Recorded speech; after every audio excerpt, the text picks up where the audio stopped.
What's up, guys? Welcome back to another video. If you're new here, my name is Jake. This is the JD Cars Automotive YouTube channel. Please be sure to go check us out at jd-cars.com. Follow us on Instagram at jd.cars, and please be sure to subscribe for more content. So I'm not sure when you guys are going to be seeing this, but as many of you guys know, I lowered the BMW F30 here about a week ago on the ISC N1 coilovers. I'm really happy with how the car is currently sitting. Give you a look at the front fitment here, along with the back. I'm really happy with the fitment. It looks fantastic. And I'm really happy with how everything is lining up here. The only problem is, now that we're this low, we are rubbing, not a terrible amount because these are really stiff S springs from ISC. So we're really not dropping down that low. But on some harder bumps, some harsh bumps at higher speeds, we are rubbing, and you can see that on the tires here a little bit. Some rub marks there, some rub marks on this tire. Same on the passenger front, just a little bit. I don't think we're having any rubbing on, oh no, yeah, we are, just a little bit on the rear wheels here.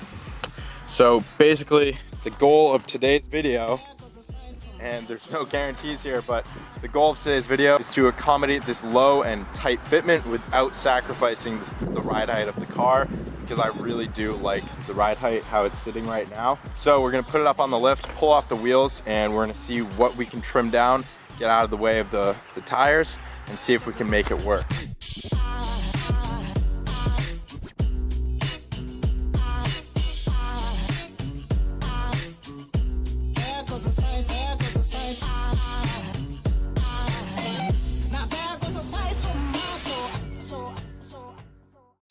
Alright, so I believe I touched on this towards the end of the ISC N1 coilover install video after I went for my first test drive and initial impressions, and the setup has not changed since then. But I touched on this and tried to show you guys with the wheel on. It's a lot easier to show you with the wheel off now, but basically we rolled back the entire fender, so there's really nothing here for the wheel to rub on. But right up front where the bumper screws into the fender right here, you can see the point of contact, and you can see not only has the wheel, or the tire rather, rubbed and worn off the paint, but it's kind of bent that tab down and over. So I'm probably gonna grab some needle nose pliers, bend this back up, and then we're gonna take the pneumatic right angle grinder and a carbide burr. We're gonna come in here and grind this down as much as we can without interfering with this little fastener here. But as you can see, if I can show you, well, it's hard to show you guys the depth, but from here all the way back over this hump, this isn't really crucial material. We can grind a lot of this out of the way without impacting the use and ability of this fastener here to screw in and hold the bumper in place. So as long as we don't intrude too much on this fastener, we can remove this material, free up some space for our pretty aggressive suspension and wheel setup, and we'll be all good. Now coming to the rear, very similar issue. It's not in the front though. The fender is rolled back all the way around, and then in the rear we have a very similar issue. My camera's gonna wanna set its exposure for outside. Let me try to get it to focus in. So you can see we have a similar little metal tab in the back of the fender right here. We're gonna grind that down with the carbide burr as well. It shouldn't really be necessary to take things back on this mounting tab right here. I think it's just right there that's rubbing. Take you guys over to the workbench. This is what I'm talking about when I say right angle grinder and a carbide burr. I had never used this little bit before installing my QTP cutout. Those guys turned me on to this carbide burr, and I've used it so much since then. From literally everything from my motorcycles, cars, bikes, boats, you name it, I've used this little guy. It's so versatile. It removes material really quickly and really efficiently, and it still hasn't dulled down in, I don't know, a year or so that I've owned it. So they are a little bit expensive. They can run you like 20-30 bucks, but well worth the investment in my opinion.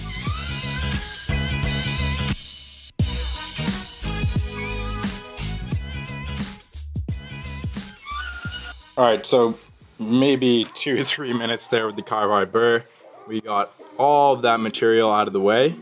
I'll show you from the bottom here. I kind of just cut it out where it looked like the tire was making contact. Was careful not to hit the bumper here.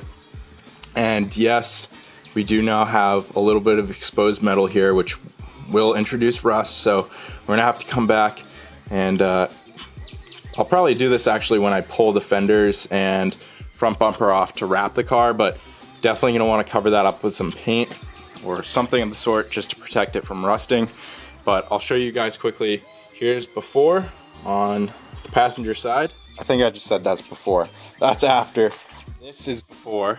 So as you can see, a lot more material there. I basically on the other side just made like a little half a U right here and got rid of that material. So gonna do the same thing on all 4 corners. I'll check in with you guys when I'm all done.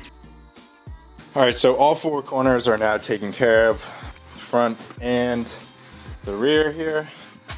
And as you can see, I took off that lower lip of the fender. I'm not sure what that material is there. It looks kind of like Bondo. It's probably some glue or adhesive BMW used, but anyways, I barely just took a little bit out of the lower portion of the tab here. As you can see, did the same thing on the other side. All right, so honestly at this point, I feel pretty good about how we're looking on all 4 corners. Really opened things up quite a bit on both sides. So we're now sitting even all the way across the fender. We don't have any of that nonsense in the way.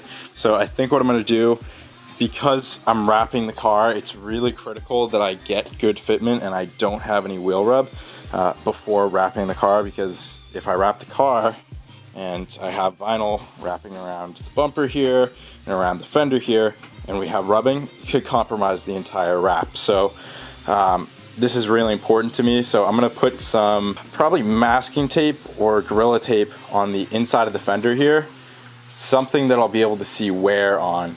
And I'm gonna do that on all 4 corners. We're gonna go for a drive. I'm gonna put it through a couple bumps, nothing too major, but something to test it out, and we're gonna see if we're making any contact here. Okay, I've got the car rigged up with some masking tape here in the areas I would expect it to rub in. Same thing in the rear here. I have 3 pieces though. One on the front, one on the top, one on the back.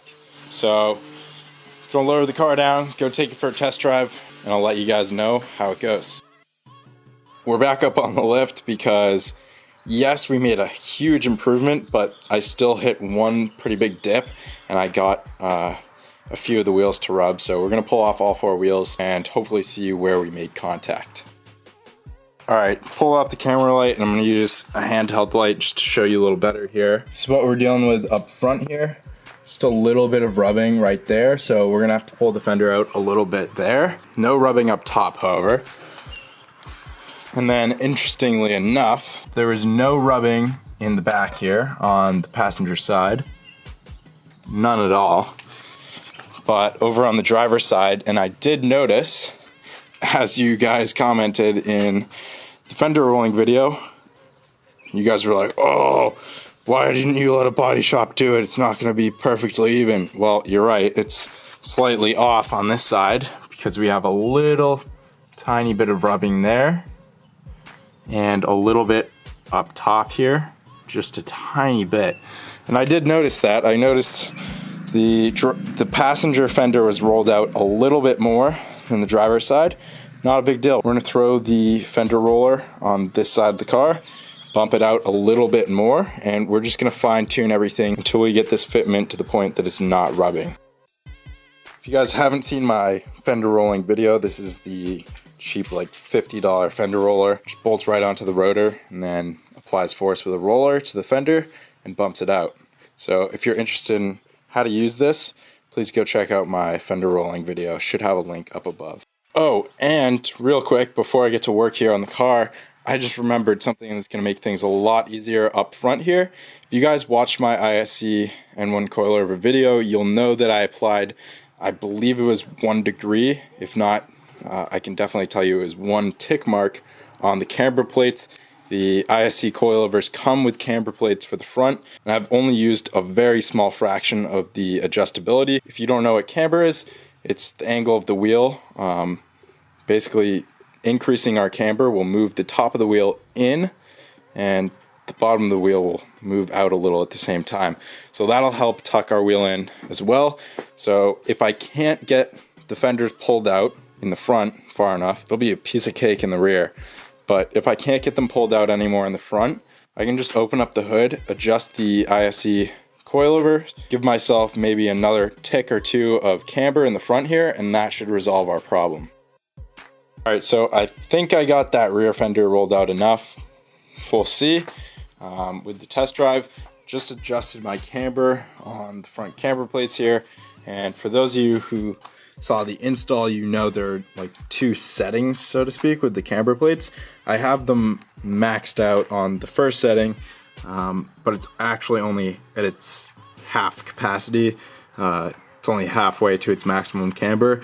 You can move these bolts to the middle position to maximize that, but I wanted to try that out first because I'm not a huge fan of having excessive camber, and as you can see, that's probably like 4 degrees of camber there, so I'm gonna give that a shot. I'm gonna rig up the car the same way with some masking tape, go out for a drive, and we'll see what happens.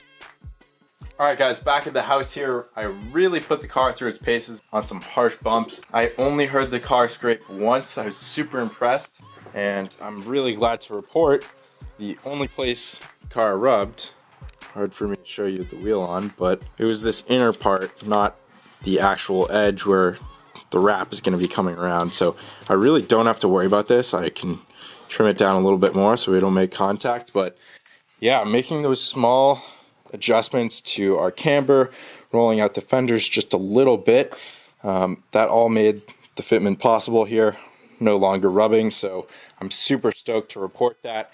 I'm really relieved because I was worried about that with the wrap coming up here in the next week really. So I hope you guys enjoyed this video. I hope you found it helpful.